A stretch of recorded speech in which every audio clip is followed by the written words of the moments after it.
sense of being alive. And to anybody that finds this, I want you to tell my parents I love them deeply, and I'm very sorry for doing this. To my brother, Sinister, aka Eric, and Emily, I love you guys deeply.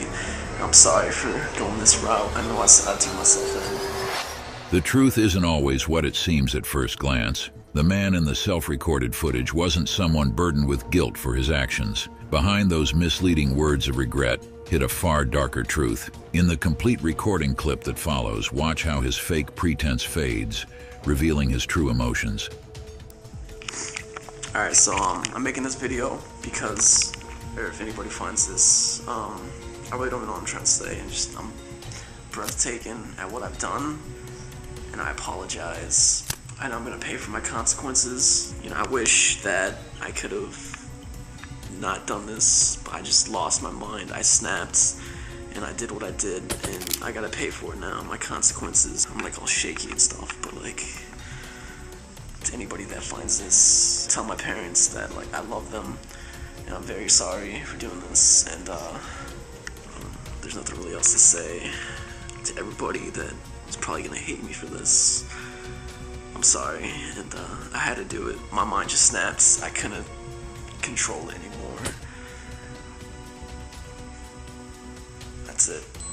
You to the big world, everybody in the world. I can't stand this place.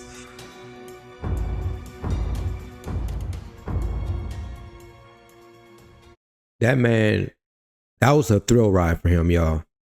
If you notice, that was a thrill ride for him. And then to say F the whole world, it was a thrill ride. It was something he couldn't contain because it's something he really wanted to do. It was a high for him. I can see that off bat. This is Richard McCroskey, and what you just saw was his chilling confession, recorded moments after he brutally ended the lives of 4 innocent people. When he spoke about the smell he could no longer take in, it was the smell of the dead bodies that were left to rot while he stood right between them to record his twisted apology on tape. The neighbors had started to notice the unbearable stench that was creeping from the house down the street. What they brushed off as the smell of a dead animal was far more horrifying in reality. Inside that house, a man, after brutally murdering the residents, had been living for days with their decomposing bodies. When Richard finally fled the crime scene, what he left behind was a blood-soaked horror that the police officers wouldn't have even imagined in their darkest nightmares.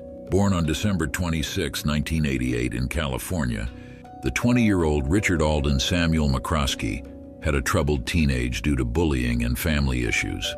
With time, his fascination for dark music slowly turned into an obsession. Horrorcore, a music genre that revolves around explicit lyrics and dark themes like violence, murder, psychological horror, gangster, urban violence, and true crime, was feeding the darkness that was growing within Richard.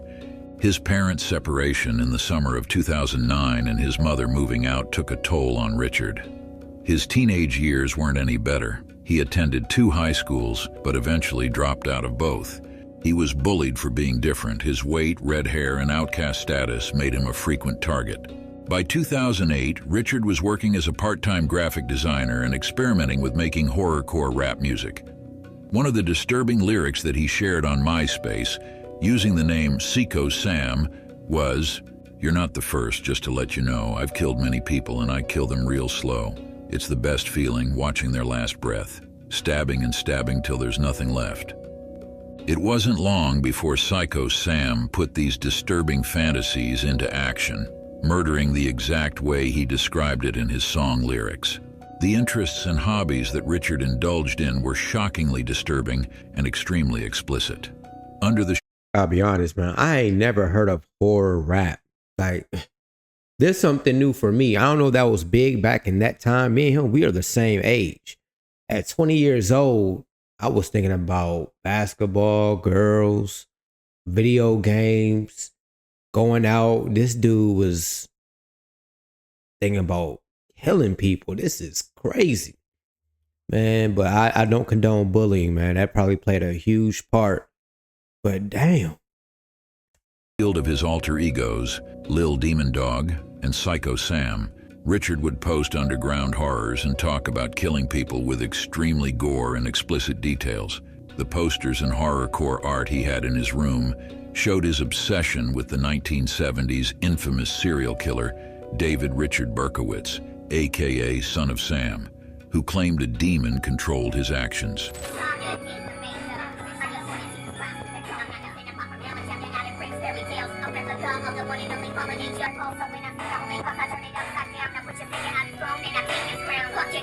While becoming a horrorcore rapper, Richard would spend endless hours alone in his room, absorbed in violent video games while blasting heavy metal and horrorcore music in the background. His chilling lyrics voiced the sinister thoughts in his head, urging him to kill over and over and to go on a brutal murder spree. Richard would even boast about vandalizing graves in his YouTube videos.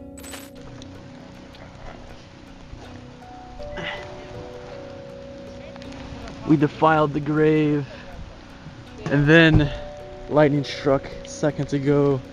I think we're being warned. And now it's starting to rain. It's because we fucked up the grave. It's not my fault. And now it's starting to rain really hard. So peace, niggas. He would often take pictures at cemeteries and pose with axes. Dang, so this dude was a racist, a degenerate, misunderstood, doing horror rap, man. If you in that type of mindset, like, violence is just never going to be good for you, when you in a mindset that he was in. To his face. While enjoying his celebrity status in the horrorcore online community, which gave him a platform to validate his inner demonic voices, Richard McCroskey crossed paths with 16-year-old Emma Niederbrock, another online member who shared his disturbing taste in music.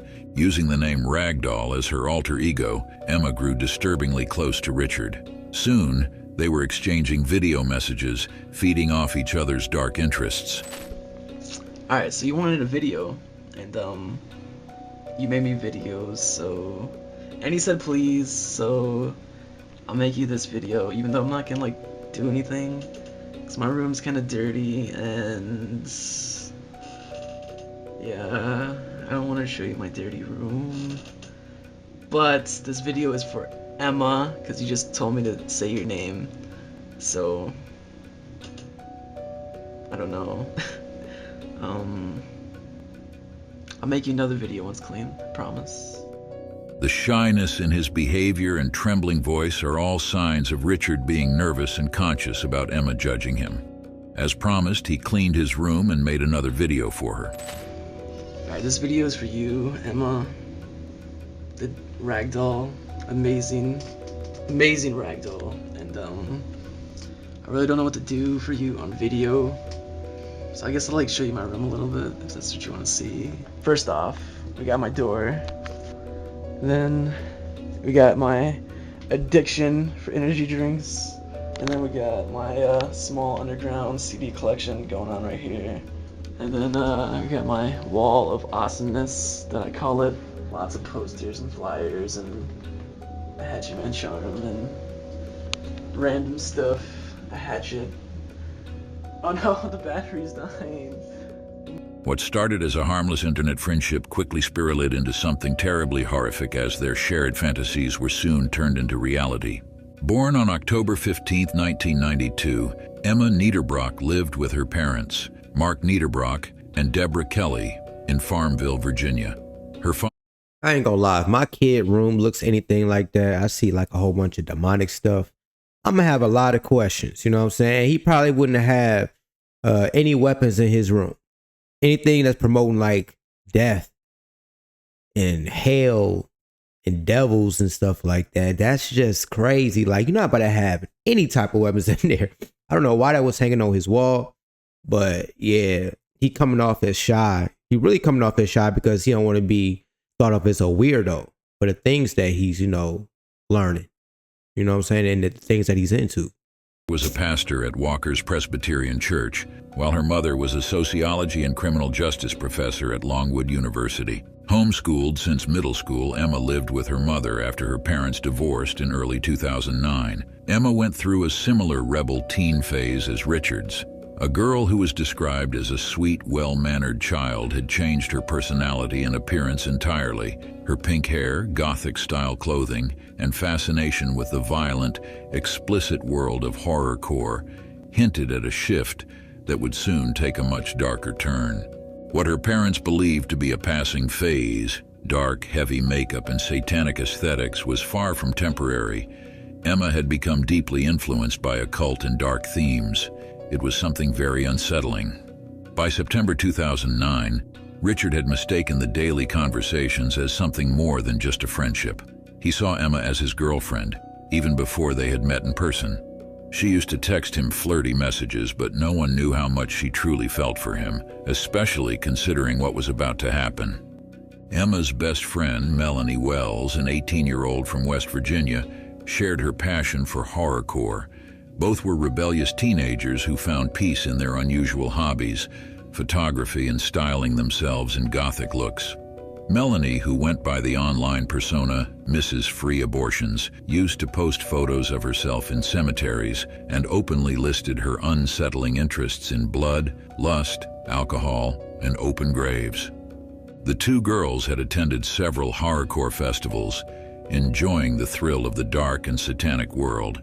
When they learned about Strictly for the Wicked, an all-day horrorcore festival scheduled for September 12, 2009, they were quick to make plans. But this time was about to be different, as Richard McCroskey would be there too. After months of online conversations, the festival was set to be the moment they would meet in person. But Emma's parents were understandably concerned about their teenage daughter meeting up with an older man she had never met face to face. Despite their reservations and the strain of their recent divorce. Look at this, man. They're the total opposite of their daughter. Like, she was just being really rebellious. You know what I'm saying? The parents getting divorced. You know, they probably kind of strict. So what do? They go the opposite direction. She went to an extreme opposite direction. And these two meeting was a horrible mix. It was nothing good going to come out of this with these two meeting. And they were right. They were right. Mark and Deborah decided to drive Emma, her best friend Melanie Wells, and Richard to Southgate, Michigan for the festival. They had planned to spend their day out in the city while the girls and Richard attended the event. At this point, Mark and Deborah were unaware that Richard's infatuation with Emma would cross into dangerous territory. On September 6th, Richard McCroskey departed California to reach Virginia for the long-awaited meeting with his online girlfriend. Emma Niederbrock could hardly wait to meet him. On September 7th, she posted an affectionate message on his MySpace that read, "Next time you check your MySpace, you'll be at my house.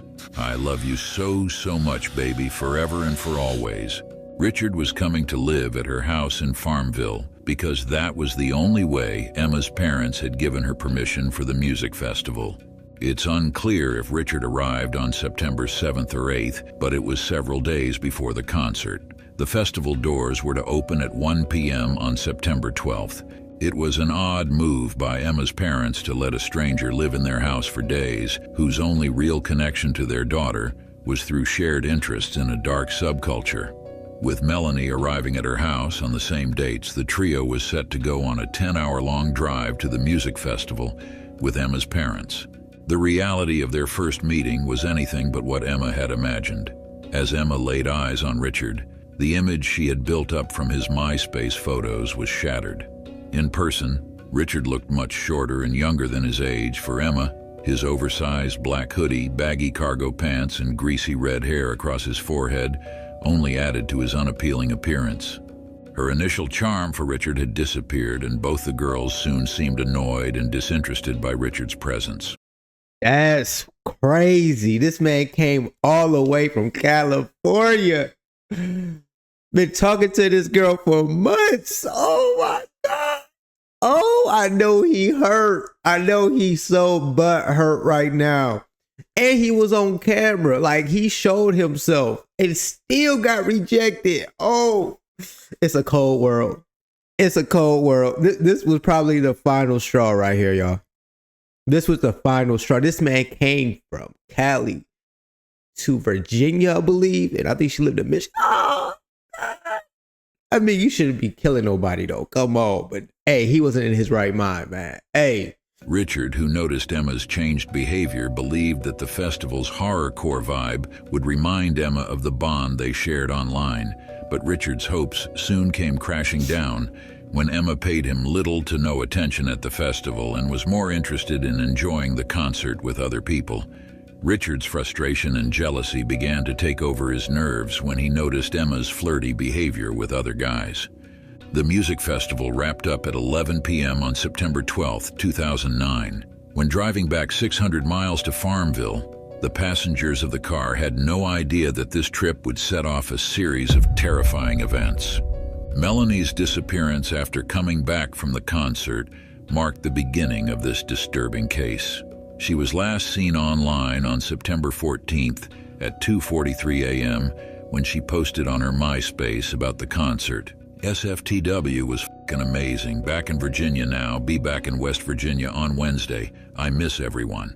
It was highly unusual that neither her friends nor her family received any word from her after this post. This had raised alarm bells for her family, who were constantly trying to reach her. Then, on September 16th, the day Melanie was supposed to return home, her father, Thomas Wells, arrived at Emma's house, but no one answered the door.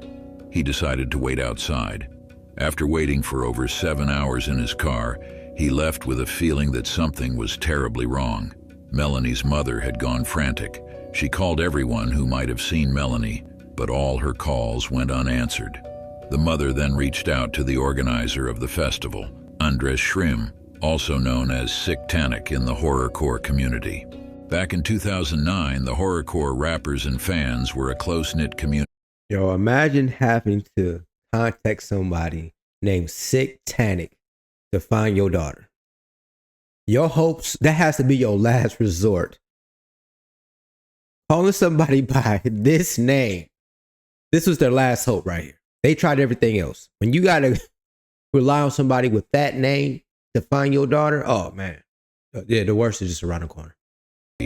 Where almost everyone knew each other. Andres confirmed to Melanie's mother that he saw Melanie, Emma, and Richard at the festival and that they left with Emma's parents. Extremely worried by her daughter's disappearance, Melanie's mother again called Emma's residence. This time, Richard answered the phone and gave vague answers about Melanie's whereabouts. After this strange incident, Melanie's mother, Kathleen, knew in her heart that something wasn't right. She was sure that Richard was lying and hiding something. Kathleen's concern had reached a breaking point on the morning of September 17th. With no signs of Melanie, she decided to contact the Farmville police to do a welfare check on Emma's house. Richard met the police at Emma's home and told the officers that Emma and Melanie were out at the movies with Emma's mother. Claiming to be Emma's boyfriend, Richard McCroskey dealt with the officers so confidently that they had no immediate cause for suspicion. The officers accepted his word and didn't ask to inspect the inside of the house despite the urgency of the situation. Later, Kathleen decided to call Emma's father, who assured her to check on Melanie and get back to her. What Kathleen didn't know was that 5 p.m. on September 17th was going to be the last time she would hear from him. Mark's silence was deafening. No call came through, and the growing dread made it clear that something was terribly wrong. Desperate for answers, Kathleen Wells phoned the police again on the morning of September 18th. This time, she had convinced the officers to revisit Emma and Deborah's house. Yes, I don't know who I need to talk to, or my daughter is with a family in Farmville, Virginia, and she's been basically missing for the past 2.5 days. I can't get a hold of her. Her cell phone's turned off. What's worse is the girl that she was staying with, nobody knows where she is. Her cell phone is turned off. His daughter's boyfriend is staying there, and I've talked to him several times today, and I've gotten different stories.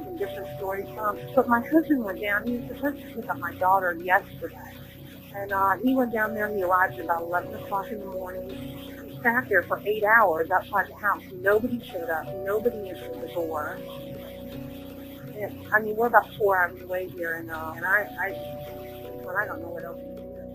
At 3:20 p.m., the police officers found the front door of the house unlocked, and Richard, who had been there the previous day, was nowhere to be seen.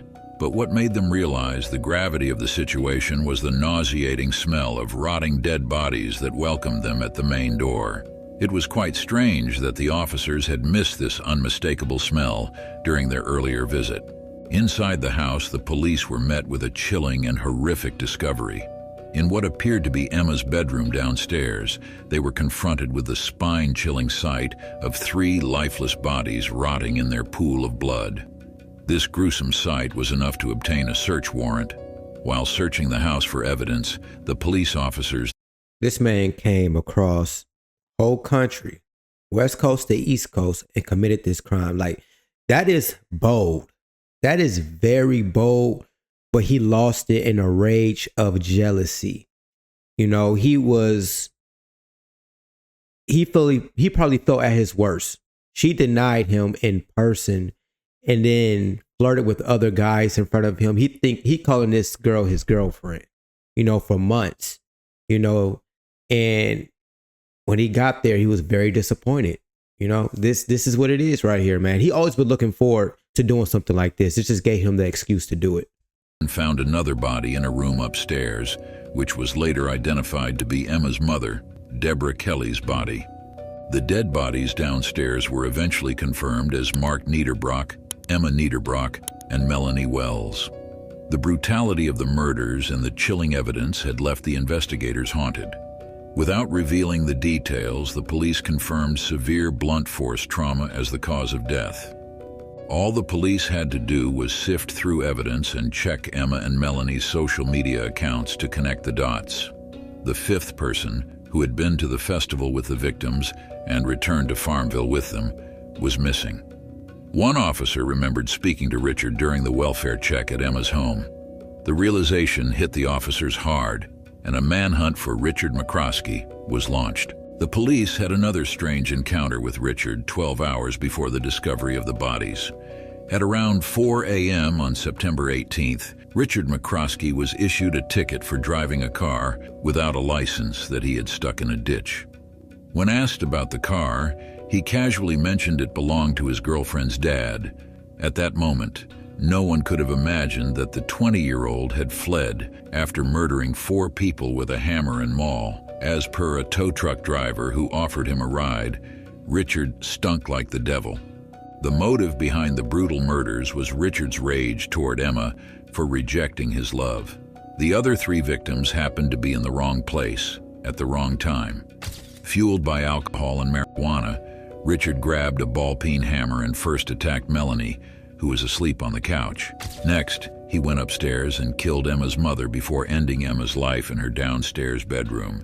All 3 women were murdered in their sleep on September 15th. Then, on September 17th, when Emma's father paid a visit to his ex-wife's house to check on Melanie, Richard spared no time to beat him to death with a wood-splitting maul. Richard, who had been living with the dead bodies for the past few days, then dragged Mark's and Melanie's bodies into Emma's bedroom. It was then that he had recorded himself contemplating suicide before stealing Mark's car and trying to flee back to California. Which is gonna be over there, if you get to see that. I'm not gonna tell you what I'm gonna do, because I'm sure you guys know what I'm gonna do. I'm really sorry, but it came to this. But I'm gonna get going and do what I gotta do. I'm gonna pay my consequences. So, my last words before I go, to the world. Richard was caught on September 19th from the baggage claim area at the Richmond International Airport, charged with robbery, grand theft, and 6 counts of first-degree murder. He pleaded guilty to the murders and was sentenced to life in prison. Police arrested Richard Alden Samuel McCroskey III after they found him sleeping in Richmond's airport.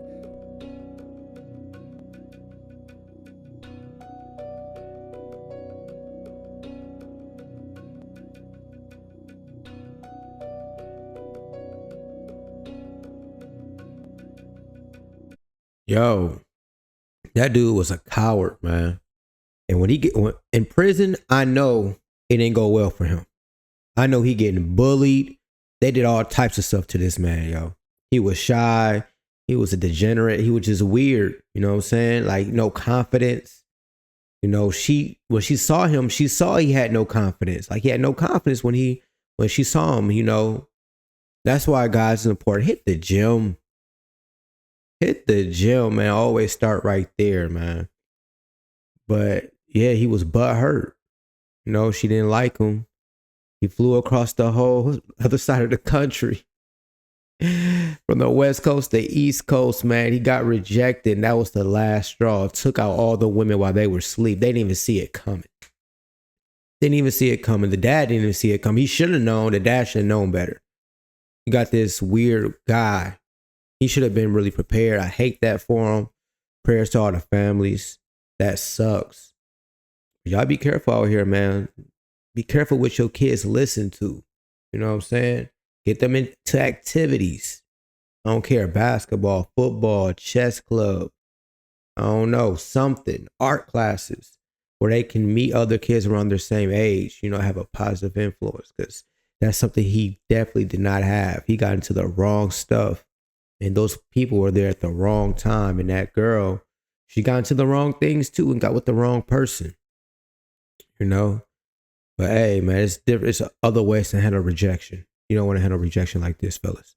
But hey, that's my video for today. I am JAMEENOD. Hit that like button, smash the subscribe button if you love videos like this. I will have more on the way. And with that said, I'm up out of here. It's JAMEENOD, boy. It's JAMEENOD, and I'm back up in the building, giving y'all hot topics and reactions, and I'm feeling. Comment your suggestions and I got ya. And be sure to leave a like and subscribe to the channel. Oh my, I got another one. Oh my, I got another